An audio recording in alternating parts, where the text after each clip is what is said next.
പഴകിളി മുരുക കലിയുഗ വരദ മലയുടെ മേൽ വാഴും മയിൽ വാഹന ശരവണ പൊയ്കയിൽ കുളി കഴിഞ്ഞെത്തി കിളിക്കൊഞ്ചൽ പൊഴിക്കും നിൻ പദങ്ങൾ കൂടാൻ മലവഴി താണ്ടി ദുരിതങ്ങൾ തേടി ഇവിടത്തെ മോഹങ്ങൾ ചൊല്ലിടാനായി മനസ്സിലെ കോവിലിൽ തുടിക്കുന്ന മുരുകന് ഹരോഹര ഹര ഹരോഹര പഴനിയിൽ മുരുക കലിയുഗ വരദ മലയുടെ മേൽ വാഴും മയിൽ വാഹന ശരവണ പൊയ്കയിൽ കുളി കഴിഞ്ഞെത്തി കിളിക്കൊഞ്ചൽ പൊഴിക്കും നിൻ പദങ്ങൾ പോകാൻ പഴനിയിൽ മുരുക കലിയുഗ വരദ മലയുടെ മേൽ വാഴും മയിൽ വാഹന.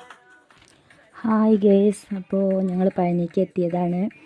അപ്പോൾ എനിക്കറിയാവുന്ന കുറച്ച് കാര്യങ്ങൾ ഞാൻ പറഞ്ഞുതരാം. ഇവിടെ ഞങ്ങളൊരു രാമേട്ടൻ ഉണ്ടായിരുന്നു, പൂസാലി രാമേട്ടൻ എന്ന് പറയും വീട്ടിക്കാട്ടത്ത്. അവർ പറഞ്ഞു കുറച്ച് കഥകൾ ഞാൻ പറഞ്ഞുതരാം. അതായത് ശിവൻ്റെയും പാർവതിയുടെയും പുത്രനായ സുബ്രഹ്മണ്യ സ്വാമിയുടെ ഏറ്റവും പഴക്കം ചെന്ന ക്ഷേത്രങ്ങളിൽ ഒന്നാണ് തമിഴ്നാട്ടിലെ പഴനിയിലുള്ള പഴനി ശ്രീ ദണ്ഡായുധപാണി ക്ഷേത്രം, അതായത് പഴനി മുരുകൻ ക്ഷേത്രം. ദണ്ഡം പിടിച്ചുകൊണ്ട് നിൽക്കുന്ന മുരുകൻ്റെ നവപാഷാണ നിർമ്മിതമായ പ്രതിഷ്ഠ ആയതിനാൽ ആണ് ദണ്ഡായുധപാണി എന്ന് വിളിക്കുന്നത്. പഴനിയാണ്ടവൻ എന്ന പേരിൽ ഇവിടുത്തെ ഭഗവാൻ തമിഴ്നാട്ടിലും കേരളത്തിലും ഒരുപോലെ പ്രസിദ്ധമാണ്. അറിവിൻ്റെ പഴം എന്ന അർത്ഥമുള്ള ജ്ഞാനപ്പഴം എന്ന വാക്കിൽ നിന്നാണ് പഴനി എന്ന സ്ഥലനാമം രൂപപ്പെട്ടതെന്ന് അറിയപ്പെടുന്നു. അതിനെക്കുറിച്ച് ഞാൻ പറഞ്ഞുതരാം. സുബ്രഹ്മണ്യസ്വാമി പഴനിയിൽ പടിഞ്ഞാറ് ദർശനമായിട്ട് നിൽക്കുന്നു, അതായത് കേരളത്തിന് അഭിമുഖമായിട്ടാണ് നിൽക്കുന്നത്. സുബ്രഹ്മണ്യസ്വാമിയെ തന്നെയാണ് ജ്ഞാനപ്പഴമായി കണക്കാക്കുന്നത്. കാവടി എടുക്കുന്നതും തലമുടി കളയുന്നതും ഇവിടുത്തെ പ്രധാന വഴിപാടുകളാണ്. ഞാനെന്ന അഹങ്കാരം ഉപേക്ഷിച്ച് ജഗദീശ്വരനോട് താതാത്മ്യം പ്രാപിക്കുന്നു എന്നതിൻ്റെ പ്രതീകമായാണ് തല മുട്ടയടിക്കുന്നത്.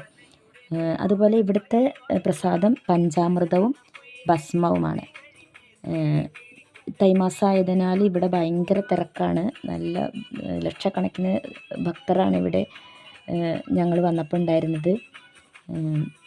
അപ്പോൾ ഞാൻ വീഡിയോ എടുക്കൊണ്ടേ എന്നെ കാണില്ല. അപ്പം ഞാൻ എന്ത് ചെയ്തു, എൻ്റെ ചേച്ചിയുടെ മോൻ്റെ വൈഫിനെ കൊണ്ട് കുറച്ച് നേരം ഞാൻ വീഡിയോ എടുപ്പിച്ചതാണ് കേട്ടോ ഇത്. അപ്പോൾ എന്താ പറഞ്ഞ് പഞ്ചാമൃതവും ഭസ്മമാണ് ഇവിടുത്തെ പ്രസാദം. തേർപൂജ സമയമായതിനോട് ഇവിടെ ധാരാളം ആളുകൾ, ഇഷ്ടം പോലെ ആളുകളുണ്ട്. പിന്നെ നവപാഷാണ രൂപിയായി മുരുകനെ ദർശിക്കുന്നതിൽ നമ്മളെന്താ ഉദ്ദേശിക്കുന്നത് വെച്ചാൽ സകല ദുരിതങ്ങളും ശമിപ്പിക്കും എന്നാണ് വിശ്വാസം. അപ്പോൾ നമ്മൾ ആ പഴത്തിൻ്റെ കാര്യം പറഞ്ഞില്ല. അപ്പോൾ എന്താ വെച്ചാൽ കൈലാസത്തിൽ വെച്ച് കയ്യിലുള്ള പഴത്തിന് വേണ്ടി കലഹിച്ച ഗണപതി മുരുകനും ശിവനും അപ്പോൾ ശിവനും പാർവതിയും നൽകിയ പരീക്ഷയാണ് ആദ്യം ആരാ ലോകം ചുറ്റി വരുന്നെങ്കിൽ അവർക്കാണ് ഈ പഴം എന്ന് പറഞ്ഞു അത്രേ. അപ്പോൾ മുരുകൻ എന്ത് ചെയ്തു, മുരുകൻ മയിൽ വാഹനത്തിൽ ലോകം മുഴുവൻ ചുറ്റാൻ പോയി. ഗണപതി ആവട്ടെ പാർവതി പരമേശ്വരന്മാരെ പ്രദക്ഷിണം ചെയ്തു. ഇതാണ് ലോകം എന്ന് തെളിയിച്ചു. അങ്ങനെ പഴം സ്വന്തമാക്കി. ഇതെന്താണെന്ന് വെച്ചാൽ ഈ ഫോട്ടോ എന്താ അറിയോ, വീഡിയോ, ഇത് തങ്കത്തേര് ചെയ്തു. അവർ വഴിപാടുണ്ടായിരുന്ന ചേച്ചിയാണത്. അപ്പോൾ ചേച്ചി മോൻ്റെ കല്യാണം ശരിയാവാൻ വേണ്ടിയിട്ട് തങ്കത്തേര് വഴിപാട് ചെയ്തിരുന്നു, പാൽക്കാവടി വഴിപാട് ചെയ്തിരുന്നു. ഇതെല്ലാം ശരിക്കും. അപ്പോൾ അവിടെ നിന്ന് നമ്മൾ അതൊക്കെ ചെയ്തപ്പോൾ അവർ ആ തങ്കത്തേര് തൊടാൻ പറ്റിയെന്ന് തന്നെ ഭയങ്കര അത്ഭുതമായ ഭയങ്കര ഒരു കാര്യമാണ്. എന്താ വെച്ചാൽ അത് നല്ലൊരു ലക്ഷക്കണക്കിന് ആളുകൾ അതൊന്ന് കാണാൻ വേണ്ടിയിട്ട് അവിടെ നിന്നിരുന്നു.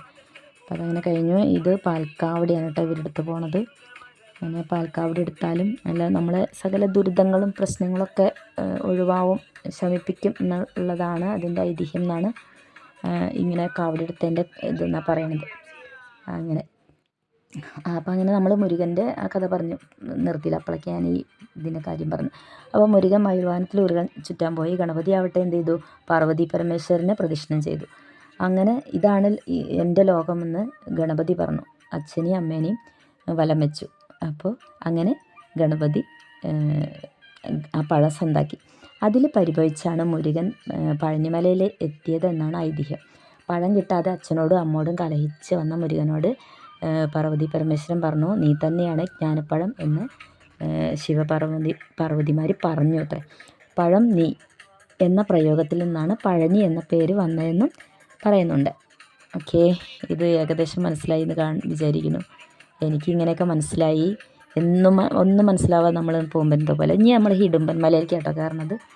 അത് ഹിഡുമ്പമലേനെ കുറിച്ച് പറയുകയാണെങ്കിൽ ഇപ്പോൾ അവിടെ നിന്ന് തിരിച്ചു വരുമ്പോൾ ബസ് അവിടെ നിർത്തിയിട്ടാണ് ഞങ്ങൾ കയറി വരേണ്ടത്. പണ്ട് ശൂരപത്മാസുരൻ എന്ന ഒരു അസുരൻ ഉണ്ടായിരുന്നു അത്ര. അപ്പോൾ അദ്ദേഹത്തിൻ്റെ സേവകരിൽ പ്രധാനിയായിരുന്നു ഈ ഹിഡുംബാസുരൻ. ഇവിടുത്തെ പ്രതിഷ്ഠ ഇപ്പോൾ നമ്മൾ കയറിപ്പോണ അവിടുത്തെ പ്രതിഷ്ഠ ഹിഡുംബാസുരനാണ്. അപ്പോൾ ഈ ഹിഡുംബാസുരൻ തൻ്റെ ഭാര്യയും മൊത്ത അഗസ്ത്യമുനി സവിധത്തിലെത്തി ശിഷ്യത്വം സ്വീകരിച്ചു. അങ്ങനെ അഗസ്ത്യമുനി പൂജയ്ക്കായി ശ്രീ സ്കന്ദദേവൻ്റെ മലയിൽ ചെന്ന് ശിവശൃംഗവും ശക്തിശൃംഗവും കൊണ്ടുവരാൻ ആവശ്യപ്പെടുകയാണ്. അപ്പോൾ അങ്ങനെ ഹിഡുംബാസുരൻ ഒരു വലിയ ദണ്ടിൽ ഇരുവശത്തുമായിട്ട് ശിവശൃംഗവും ശക്തിശൃംഗവും കെട്ടിത്തൂക്കി കാട്ടിലൂടെ പുറപ്പെടുകയാണ്. അപ്പോൾ നമ്മൾ ഈ കാവടി എടുക്കണതിൻ്റെ അത് ഐതിഹ്യമാണ് കേട്ടോ അത് പറയുന്നത്. അപ്പോൾ ഇടയ്ക്ക് അവർ വഴി തെറ്റി. ആ സമയത്ത് കുതിരപ്പുറത്ത് ഒരു രാജകുമാരൻ അവിടെ എത്തി. എന്താ പറയുക, തൻ്റെ കൂടെ വന്ന് വിശ്രമിക്കാൻ ആവശ്യപ്പെട്ടു. അങ്ങനെ ഹിഡുംബനും പത്നിയും കാവടിയായിട്ട് കൊണ്ടുവന്ന ഗിരിശൃംഗങ്ങൾ ഇറക്കി വെച്ചു. കാവടി രൂപത്തിലായിരിക്കും അത് അങ്ങനെ കൊണ്ടുവന്നിട്ടുണ്ടാവും. അങ്ങനെയായിരിക്കും നമ്മൾ കാവടി എടുക്കാനൊക്കെ ഉള്ളൊരു ഇത് അങ്ങനെ വിചാരിക്കുന്നു, അതായിരിക്കും. അപ്പോൾ ഈ ഹിഡുംബൻ കൊണ്ടുവന്ന സംഭവമാണ് ഈ കാവടി എന്നാണ് ഞാൻ വിചാരിക്കുന്നത് കേട്ടോ. അപ്പോൾ അങ്ങനെ പിറ്റേന്ന് നിദ്രയിൽ നിന്ന് ഉണർന്ന കാവടി തോളിൽ ഇങ്ങനെ വെക്കാൻ ശ്രമിച്ചിട്ടും അത് സാധ്യമായില്ല എന്നുള്ളതാണ് പറയുന്നത്. അതെന്താണെന്ന് വെച്ചാൽ ഹിഡുംബാസുരൻ മലയിലേക്ക് നോക്കിയപ്പോൾ അവിടെ കൗപീനധാരിയായ ഒരു ബാലൻ കയ്യിലൊരു ദണ്ടുമായിട്ട് കളിച്ച് നടക്കരുന്നു അത്ര. അപ്പോൾ ഹിഡുംബൻ ദേഷ്യം വന്നിട്ട് ദേഷ്യത്തോടെ ആ ബാലിനെ ഇറക്കി വിടാൻ നോക്കി. എത്ര ശ്രമിച്ചിട്ടും അതിന് സാധ്യമായില്ല എന്നാണ് പറയുന്നത്. അപ്പോൾ ഒടുവിലൊരു ഗദായുദ്ധം തന്നെ വേണ്ടി വന്നു എന്നാണ് പറയുന്നത്. അപ്പോൾ അങ്ങനെ ബാലൻ്റെ ദണ്ഡായുധ പ്രയോഗത്തിൽ ഹിഡുംബാസുരൻ വധിക്കപ്പെട്ടു അത്രേ.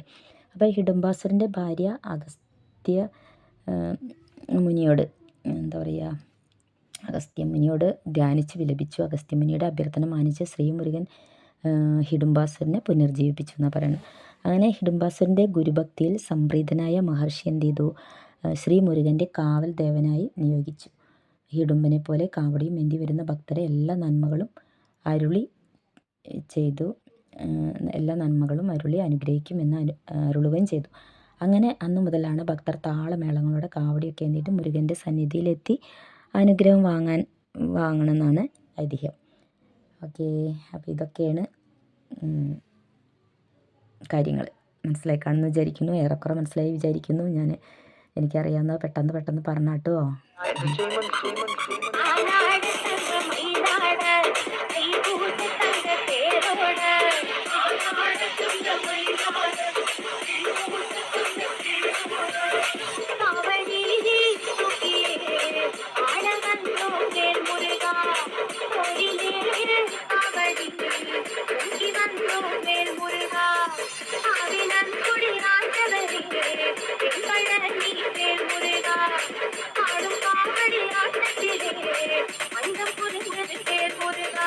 ഇനി ഒരിക്കലും ഇങ്ങനെ ഒരു കാഴ്ച കിട്ടില്ല. അങ്ങോട്ട് ഇത്രയും കഷ്ടപ്പെട്ടില്ല. പിന്നെ ആ വണ്ടിയിൽ ഇരുന്നത് കാണാൻ പറ്റും കേട്ടോ.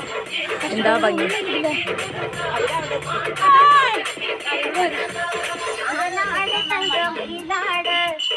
അപ്പം ഇനി ഞങ്ങൾ താഴേക്ക് ഇറങ്ങാണ്. കുടുംബമല കയറി താഴേക്ക് ഇറങ്ങാനുള്ള വീഡിയോ